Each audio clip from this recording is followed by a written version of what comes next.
A hateful, racially inflammatory statement left for a black maintenance man to see. Phone calls yelling racial slurs and telling the owner that we want you out of there. And a Kent County man sent to jail for using racial slurs and threatening a black man with a knife. Once again, our community is trying to figure out how to deal with racism, both overt and subtle. 24-Hour News 8's Joe LaFurgey is here with this story. Well, Brian, you know, unfortunately, we have seen this kind of thing before. Tonight, two views on how to deal with the issue.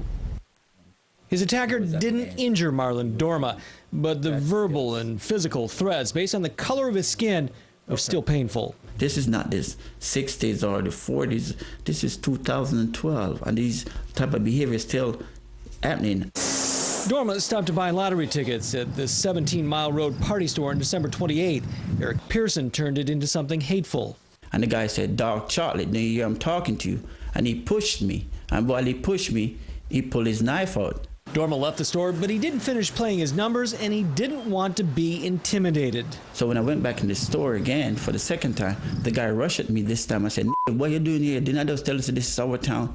Tuesday, Pearson was sentenced to 9 months in jail and 5 years probation for the incident within state sentencing guidelines, but not within Dorma's sense of justice. Oh, definitely. I think he should have got more than those 9 months in jail. But I don't make the laws. I don't write the laws.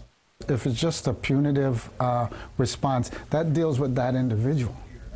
It hasn't solved the societal problem. Andre Daly is with the Lakeshore Ethnic Diversity Alliance. His group is dealing with complaints from the maintenance man at a Grand Haven apartment complex who discovered this slur scrawled on the wall of a building he was working in, and the Spring Lake Chinese restaurant owner dealing with the threatening calls.